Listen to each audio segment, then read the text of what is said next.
नमस्कार मित्रहो, 89 मराठी या यूट्यूब चॅनलवर मी आपला संजय गोडके सर्व शेतकरी बांधवांचं स्वागत करतो। आज 16 जुलै 2025 मित्रो, आज सोलापूर बाजार समितीमध्ये 70 गाड्यांची आवक आहे।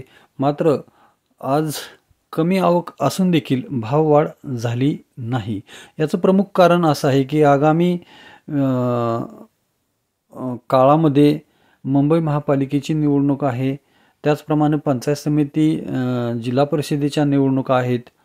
या प्रमुख कारणामुळेच केंद्रानं खरं तर शेतकऱ्याचा जो कांदा आहे तो निर्यातीला चालना दिलेली नाही, असं सध्या प्रसार माध्यमाच्या बातम्यांमधून लक्षात येत आहे आणि त्यामध्ये नक्कीच तथ्य आहे।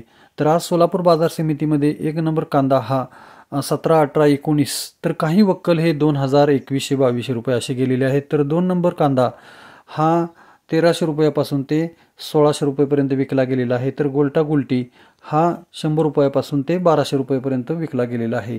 एकूणच नाफेडच्या माध्यमातून सरकारने जी व्यूहरचना आखली आहे की यावर्षी या सीझनमध्ये आगामी पंचायत समिती, जिल्हा परिषद व मुंबई महापालिकेच्या पार्श्वभूमीवरच सध्या केंद्र सरकारनं ही व्यूहरचना आखली आहे का, अशी शंका आता येऊ लागली आहे।